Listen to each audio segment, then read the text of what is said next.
Bonjour peuple de Dieu. C'est avec un cœur reconnaissant que j'exprime ma gratitude envers mon père et formateur, le docteur Papa Bomboko, et avec lui son épouse maman Cécile. Et j'exprime aussi ma gratitude envers le conseil presbytéral de cette assemblée qui m'a privilégié ce matin en m'accordant la grâce de partager la parole de Dieu avec mes frères. Je suis rempli de joie, d'autant plus qu'il y a plusieurs années que je suis parti de notre pays. La dernière fois où je suis arrivé ici date de 20 ans et je suis arrivé juste pour une semaine. Au cours de cette semaine, je suis venu passer le culte, c'était le deuxième culte certainement, à l'église, lorsqu'elle était en face de l'ISTA. Voilà, il y a 20 ans.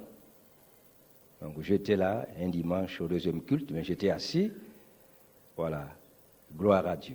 20 ans, me voici encore à Kinshasa, par la grâce de Dieu.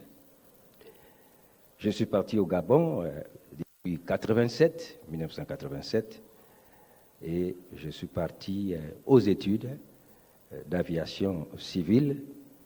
Et dès que je suis arrivé en 87 au Gabon, étudiant, je trouvais le grand réveil au Gabon. Le Gabon était en train de connaître son deuxième réveil. Et je fus littéralement absorbé par ce réveil. Dieu ne m'a pas donné le temps de traîner au Gabon, sitôt arrivé, sitôt absorbé dans le grand réveil de Dieu.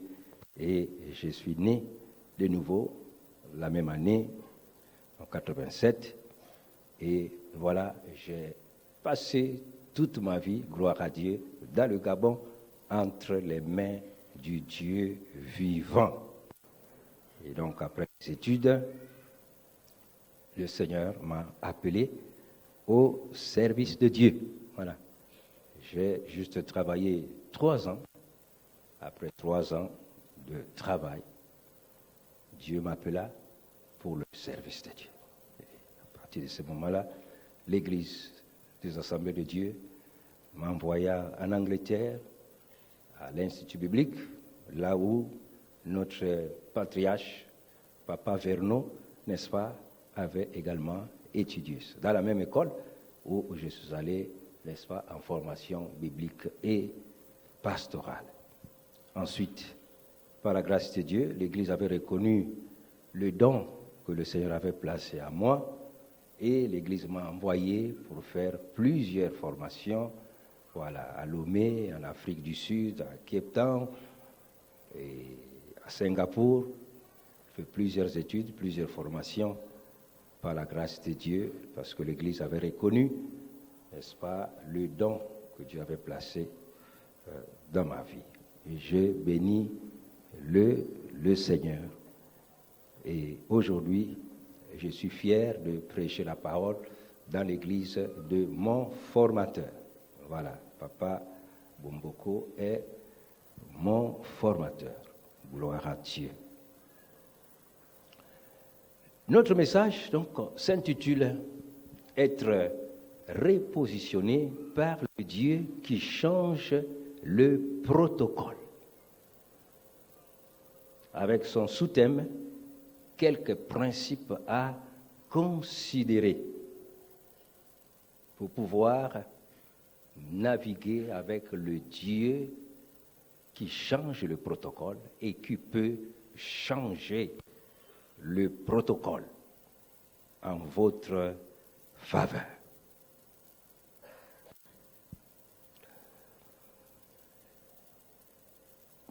La définition de repositionner, le dictionnaire nous dit, c'est déplacer, changer la position, réajuster ou réorganiser. Donc ce matin, par la grâce de Dieu, nous allons découvrir ces principes qui pourront nous apprêter à un repositionnement de la part de notre Dieu.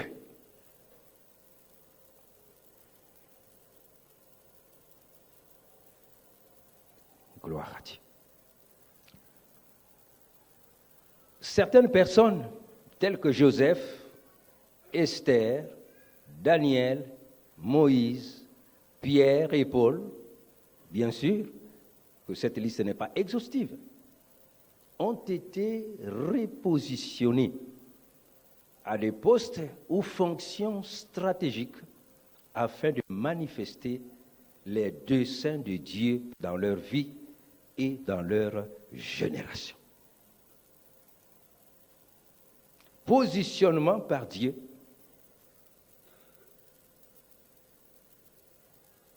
afin de manifester les projets, les desseins de Dieu dans leur vie et au travers de leur vie.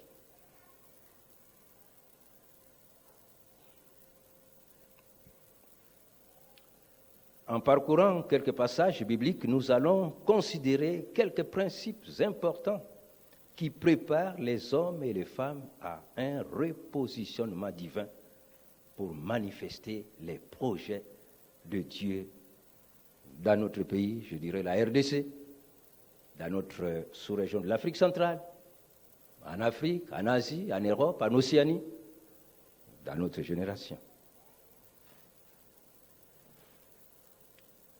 À cet effet, nous allons considérer la vie de Joseph.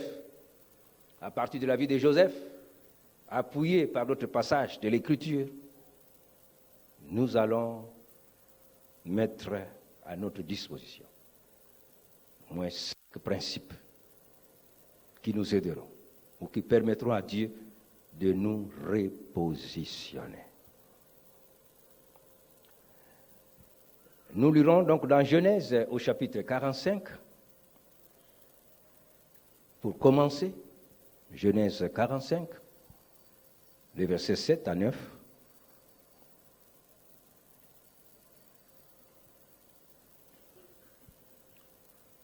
Genèse, chapitre 45, les versets 7 à 9.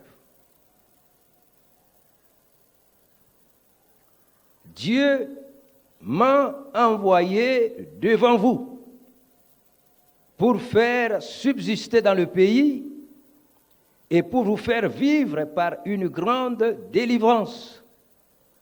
Ce n'est donc pas vous qui m'avez envoyé ici, mais c'est Dieu.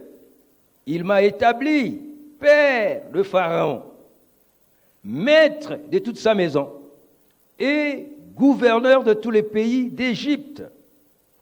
Hâtez-vous de remonter auprès de mon père et vous lui direz, ainsi a parlé ton fils Joseph, Dieu m'a établi Seigneur de toute l'Égypte. Descends vers moi et ne tarde pas. Amen. Voilà une proclamation, une déclaration d'un repositionnement divin pour permettre à un homme de manifester les projets de Dieu pour sa nation, pour son peuple, au travers de sa vie. Nous savons que Joseph était l'un des fils de Jacob. Jacob lui-même, l'un des fils d'Isaac, et Isaac, l'un des fils d'Abraham. Et nous savons par les Écritures que Dieu avait un grand projet, le projet de Dieu. Bien sûr, depuis Genèse, mais renouvelé à Genèse 12, lorsqu'un jour, Dieu, dans sa grâce, va visiter un homme qui habitait dans son pays et qui vivait dans le syncrétisme, en la personne d'Abraham, avec ses parents. Il obtint la grâce de Dieu, le Dieu des cieux, qui alla le consulter, le solliciter, lui faire la proposition, l'appel. Viens avec moi. Si tu peux venir avec moi, si tu peux quitter ton pays, si tu peux quitter ta patrie, si tu peux quitter les faux dieux dans lesquels tu t'appuyais, si tu peux quitter la vision de ta propre vie, si tu peux quitter tes propres projets et intégrer le bien, je ferai de toi une grande nation. Je réaliserai au travers de ta vie le grand projet qui me tient à cœur pour, en réalité, le salut de l'humanité. Non seulement pour ta propre famille, mais pour le salut du monde entier. Si tu peux me faire confiance et cheminer avec moi.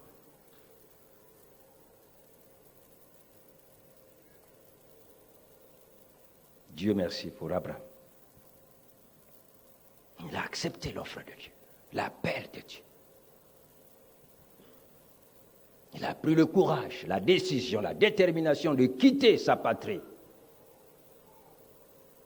et d'aller dans une terre inconnue qu'il ne connaissait pas, mais ayant fait confiance à ce Dieu qui lui a apparu et qu'il appela dans sa grâce. Il lui fit confiance. Et Dieu approuva la réponse de la foi d'Abraham à l'appel de Dieu. Dieu approuva. Il fut justifié. Abraham est sorti. Il est arrivé à Canaan comme un étranger. Et pendant un temps, il va vivre comme un étranger.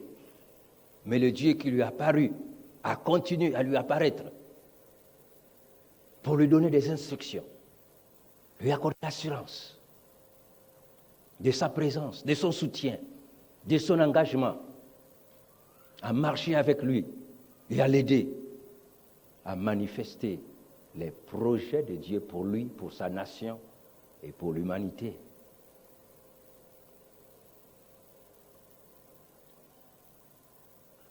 Abraham n'avait pas d'enfant. Mais Dieu dit, comme nous le savons dans Genèse 12, je te bénirai, je rendrai ton nom grand, je te donnerai une descendance, comme les étoiles qui sont dans les cieux, comme le sable qui est sur les bords de mer. Je ferai de toi une grande nation. Toutes les nations de la terre seront bénies en ta postérité. J'établirai mon alliance avec toi et avec ta descendance, en vertu de laquelle je serai ton Dieu et le Dieu de ta descendance après toi.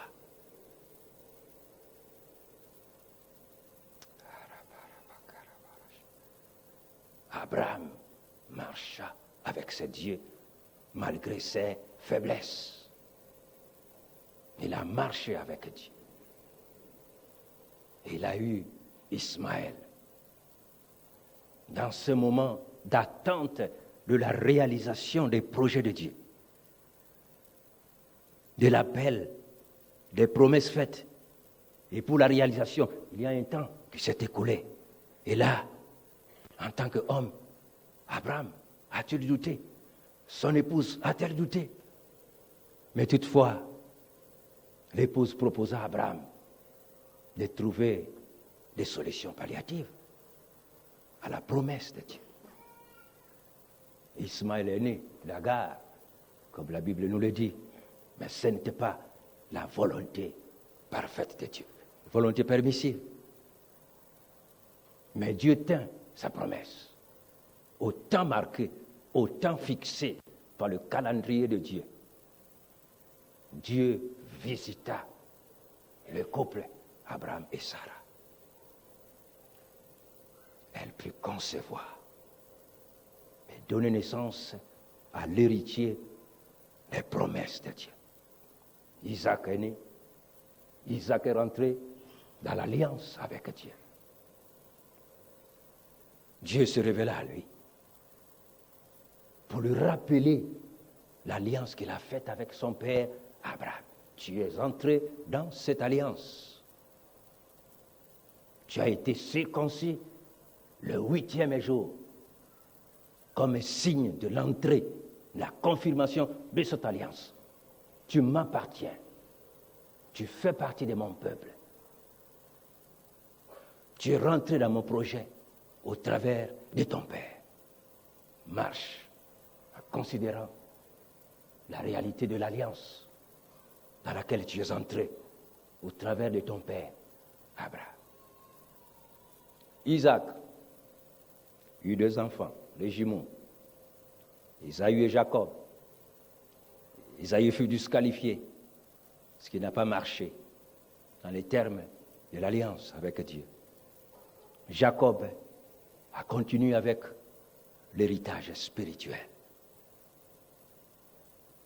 Jacob est visité un jour, alors qu'il allait au pays de sa maman, à la recherche d'une épouse, en fuyant son frère Ésaü. Et sur le chemin, le voyage long, Jacob se reposa. Et il eut sommeil. C'était la nuit. Et pendant la nuit, le Dieu de l'Alliance, le Dieu de son père Abraham, le Dieu de son père Isaac, le Dieu qu'il introduit dans l'alliance de ses pères, le visita. Pendant qu'il dormait, il vit l'échelle de Dieu qui était déjà placée là. Et au sommet de l'échelle, le Dieu Tout-Puissant était là. Il lui apparut au travers de cette vision et lui confirmant son alliance avec lui, l'alliance issue des pères, Abraham et Isaac, dans laquelle il fut introduit au moyen de la circoncision. Je suis le Dieu de tes pères. Tu es entré dans cette alliance-là. Je te bénirai. Je garderai les promesses que j'ai faites à tes pères. Tu es l'héritier des promesses pour la continuité de mon projet. Je te bénirai. Je te permettrai de réaliser mes projets en ton temps. Marche en considérant l'alliance. Je serai avec toi, je te bénirai, je te protégerai. Jacob a marché avec son Dieu.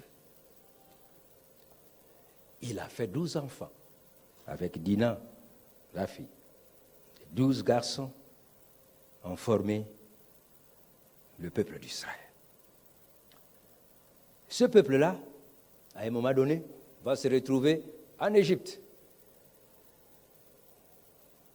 Le peuple va se retrouver en Égypte. Comment il se retrouve en Égypte? Bien sûr. Jacob, avec ses 12 enfants, et parmi les 12, il y a un qui va recevoir des promesses spéciales. Un que Dieu choisit, parmi les 12, pour le bien des 12, pour le bien de tous. Joseph fut choisi par Dieu pour continuer dans les promesses. Joseph, avec ses 2 songes, il fut averti par Dieu qu'il y avait un grand projet sur sa vie. Il eut l'idée d'en parler à ses frères, à son père. Ils étaient indignés. Ils n'ont pas compris que Dieu peut passer toujours par une personne, un instrument, pour le bénéfice de tous. Au lieu de s'allier avec Joseph, pour lui permettre de réaliser les projets de Dieu pour eux tous, ils se sont mis du côté des ténèbres de l'ennemi pour vouloir combattre les projets de Dieu. Comme le bien-aimé nous a fait prier ici, en disant que ce grand Dieu est le Tout-Puissant. Il n'y a aucune puissance au-dessus de sa tête. Il fait tout ce qu'il veut, quand il veut, où qu'il veut. Il n'y a rien qui puisse l'empêcher de réaliser ses projets. Ce Dieu a veillé à ce que Joseph atteigne les positions qu'il avait apprêtées pour le qualifier de manière à pouvoir manifester les projets de Dieu. Joseph fut vendu en Égypte. Joseph arrive chez Potiphar. Il travaille. La Bible dit que la main de Dieu était sur lui.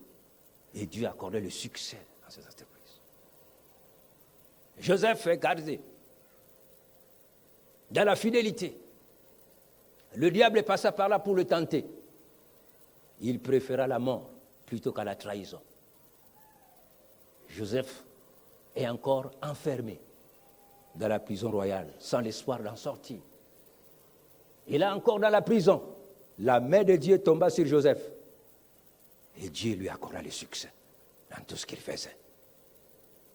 Remarqué par tous. Et dans cette prison, voyez, la main de Dieu fut également sur lui. Il lui donna le don de révélation.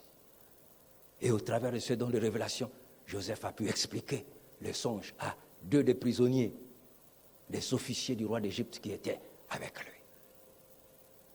À travers cette explication, les circonstances apprêtées par Dieu vont permettre que Joseph soit appelé et repositionné. De la tombe, parce qu'il était déjà condamné à mort par ses frères, jeté dans la fosse aux lions, ou du moins dans une citerne vide, retiré de la citerne, vendu à l'Égypte comme esclave, faites de sa vie comme vous voulez, il fut repositionné. Repositionné comme gouverneur. Et c'est ce qu'il dit à ses frères dans le passage que nous avons lu. Lorsque par la grâce de Dieu, finalement, les frères vont réaliser que leurs frères qu'ils avaient vendus en Égypte, par la grâce de Dieu, ont été repositionnés au plus haut degré. Joseph va dire à ses frères, allez raconter à mon père la gloire que vous avez observée.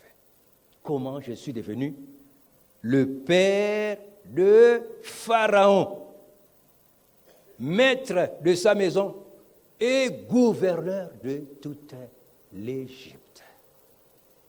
Voilà le repositionnement. Père de Pharaon, c'est-à-dire berger de Pharaon, maître de toute sa maison, gouverneur de l'Égypte. Il n'y avait que la couronne qui le distinguait de Pharaon. Mais il avait toute l'administration entre ses mains. Joseph repositionné.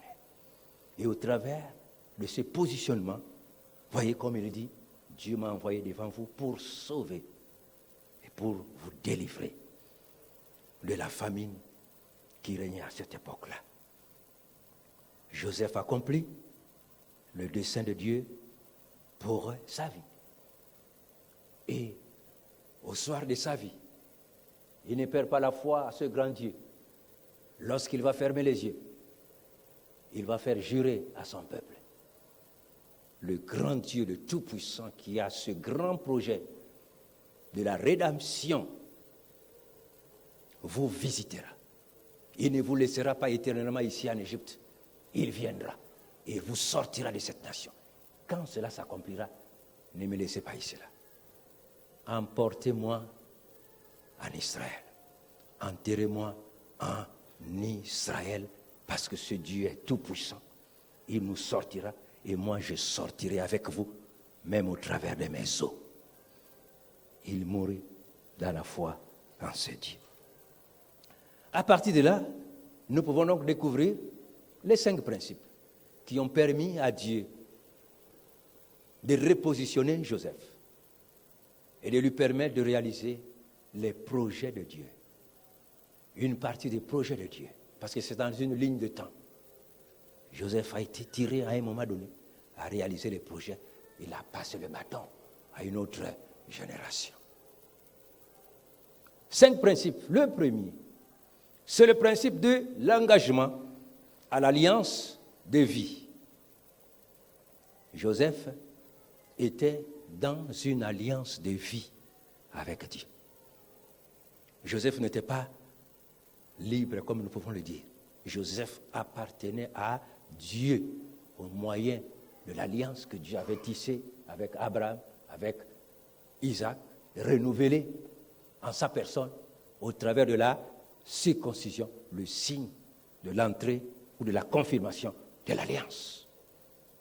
Donc, Joseph était reconnu appartenant à Dieu, propriété de Dieu, peuple de Dieu, en alliance avec lui. Ça, c'est le soubassement du repositionnement. C'est le soubassement. Il faut être dedans, comme on dit que dans la barque de Dieu, dans la maison de Dieu, comme un troupeau du Seigneur. Ce qui se réalise aujourd'hui au travers de la nouvelle alliance, par la foi et la repentance. L'alliance que Dieu a contractée avec Israël et mise à la disposition du monde entier au travers du sacrifice de Jésus. Le soubassement. Donc, tu veux être repositionné? Commence par entrer dans l'alliance avec Dieu. La nouvelle alliance, par la foi et la repentance, au nom du Seigneur Jésus-Christ. Commence par accepter l'ultime sacrifice que Dieu a manifesté, a accordé à l'humanité pour nous sauver du péché. Abraham a été sauvé. Il est parti de chez lui, ayant accepté l'appel de Dieu. La nouvelle alliance également nous interpelle, nous appelle, chacun de nous, à sortir du péché, de l'ignorance, de l'idolâtrie, des ténèbres, pour entrer dans la famille de Dieu par la foi et la repentance. La foi au sacrifice du calvaire et la repentance, l'obtention des pardons de ses péchés en les confessant et en les abandonnant. Celui qui cache ses transgressions ne prospère point, mais celui qui les avoue et les délaisse obtient miséricorde. Ça, c'est la repentance biblique.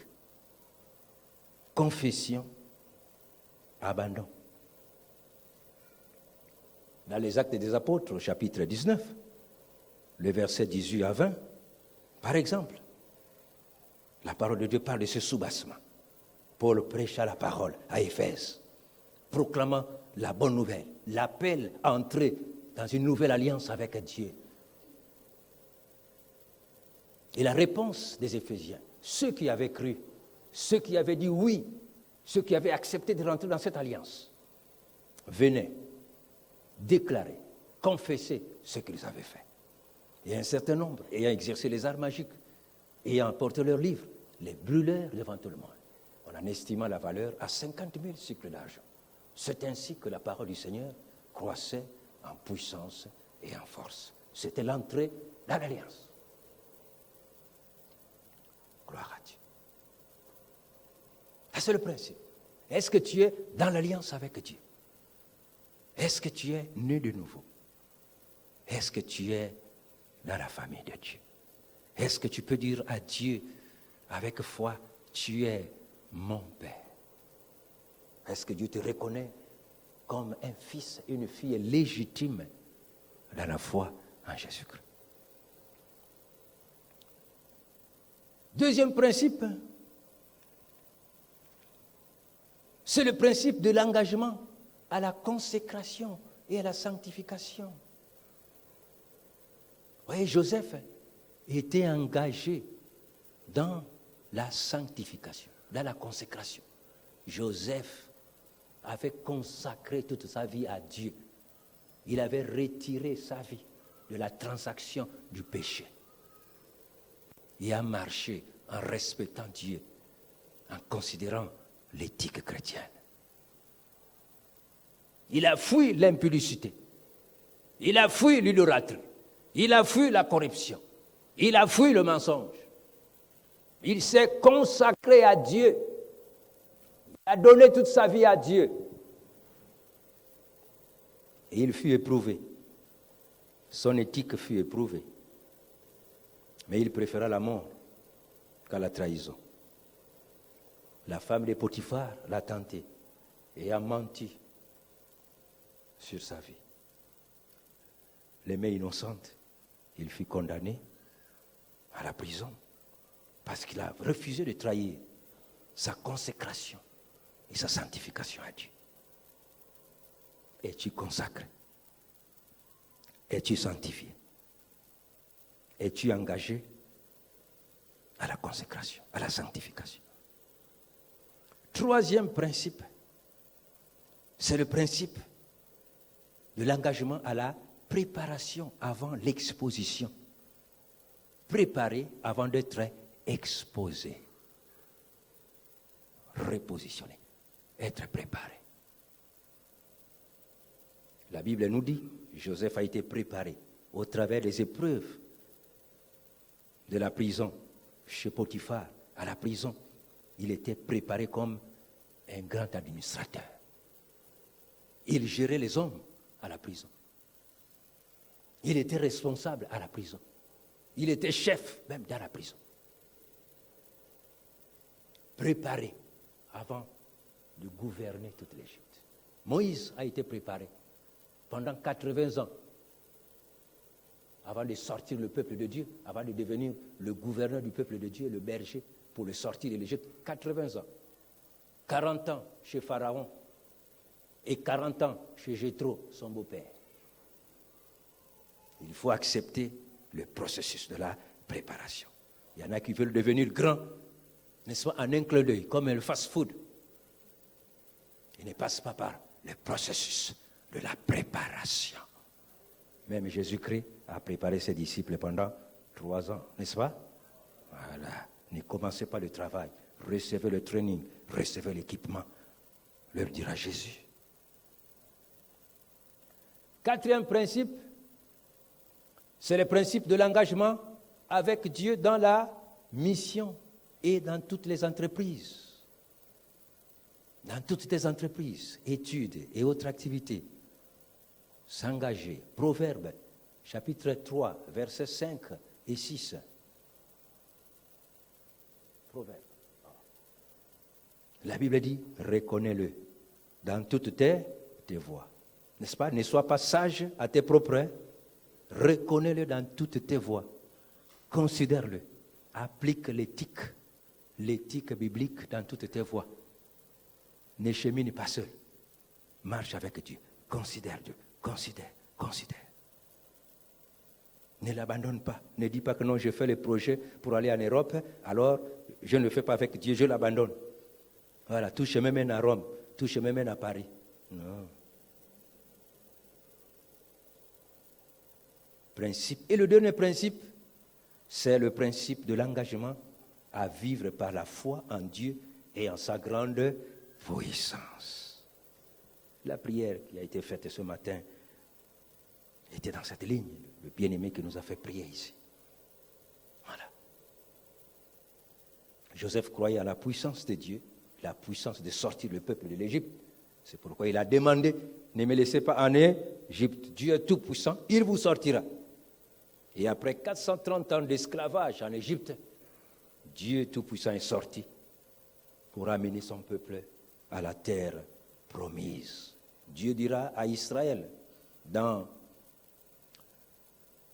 Jérémie chapitre 27, le verset 5, il dit, c'est moi, Dieu, qui ai fait la terre, les hommes, les animaux, tout ce qui se trouve, par mon bras étendu et ma grande puissance, et je donne la terre à qui cela me plaît. Voilà le Dieu que nous prions, propriétaire de la terre, qui est capable de changer le protocole pour te repositionner. Même dans une terre étrangère, Daniel a été repositionné. Esther, dans une terre étrangère, a été repositionnée. Mardoché, dans une terre étrangère, a été repositionné. Dieu peut te repositionner, comme Anne qui n'avait pas d'enfant. Mais Dieu va lui donner un enfant qui sera une source de bénédiction. Dieu peut te repositionner, comme Marie et Joseph, qui ont reçu un fils, qui sera pour toute l'humanité un sujet de joie. Au travers d'un mariage, Dieu peut te repositionner pour accomplir ses desseins. Au travers d'une responsabilité à l'Église comme dans la nation, Dieu peut te repositionner pour être un canal de bénédiction pour son œuvre, pour son humanité. Les 5 principes. L'alliance, la consécration, la préparation. Ah oui. La considération de Dieu dans toutes nos entreprises. Et enfin, la marche par la foi. Le juste vivra la prière. We can pray now. Yeah. Merci.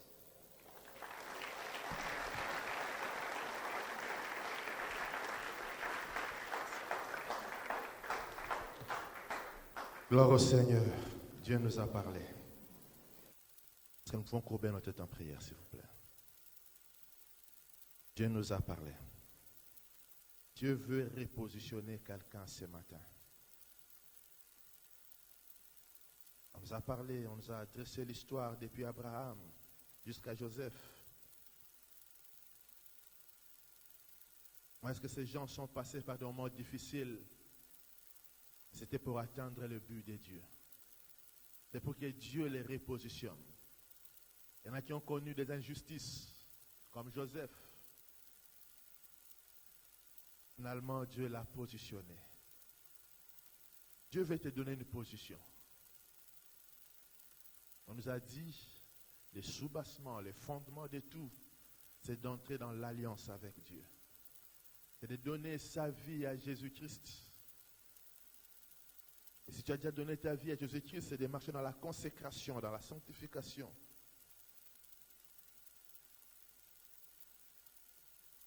C'est de t'engager avant d'être positionné. Mais aussi s'engager pour faire la mission de Dieu. Afin pour vivre dans la puissance de Dieu. Y a-t-il quelqu'un ce matin qui veut entrer dans cette alliance? Parce qu'il estime qu'il n'a pas encore donné sa vie à Jésus. Ce matin, c'est ton jour. Tu veux donner ta vie à Jésus, n'hésite pas, lève la main là où tu es. Aujourd'hui, les protocoles vont changer et toi, tu seras repositionné. Y a-t-il quelqu'un qui veut donner sa vie à Christ? Il lève la main. En même temps, y a-t-il quelqu'un qui veut se consacrer, se donner à nouveau à Dieu, se réconsacrer? Y a-t-il quelqu'un qui veut accepter d'être préparé avant d'être exposé? Y a-t-il quelqu'un qui a été touché par ces paroles? Toutes ces paroles qui venaient d'être dites dans ces lieux. Et tu veux que le Seigneur t'aide. Est-ce qu'il y a quelqu'un comme ça, il peut lever la main, on va prier avec lui. Merci pour les mains qui s'élèvent. Merci. Vous avez été touché d'une manière ou d'une autre. Levez la main là où vous êtes. Et nous allons prier. Vous qui avez levé la main, levez-vous s'il vous plaît. Nous n'avons pas beaucoup de temps à perdre. Nous allons prier le Seigneur. Avec Papa Ernest. N'hésitez pas, alors que Papa Ernest avance. Vous voulez qu'on prie pour vous?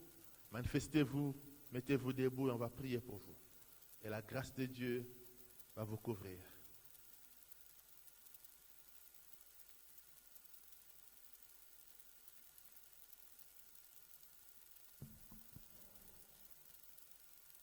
Nous sommes dans la joie d'être dans ta présence ce matin.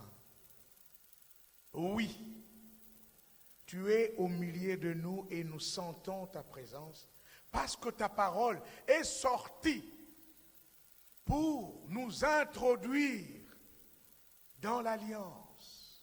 Une fois encore. Tu ne parles jamais en vain. Le Dieu qui s'est révélé ce matin, c'est le Dieu qui nous repositionne. Le Dieu qui change de protocole. Seigneur, quelle parole! Alors, ce matin, une seule chose nous te demandons. Que l'onction qui est venue avec cette parole soit le partage de ton peuple. Nous recevons l'onction de ta parole ce matin. Parce que Seigneur, cette onction nous introduit dans une foi ferme. Le Dieu Tout-Puissant, tu es là. Prends-nous en charge, comme tu as pris Joseph en charge ce matin. Seigneur, nous sommes faibles, mais c'est toi qui nous donnes la force de cheminer et de continuer sans trembler. Quel que soit ce que le monde peut faire contre nous, nous savons que toi, tu as le dernier mot en tout. Et tu l'as démontré par ta parole ce matin. Merci pour ton serviteur. Bénis-le. Au loin où il est venu, il nous a apporté une parole à propos. Alors Seigneur, bénis ton serviteur. Et surtout, que le peuple continue à vivre par cette onction fraîche qui sort de ta parole ce matin. Au nom de Jésus, nous avons prié.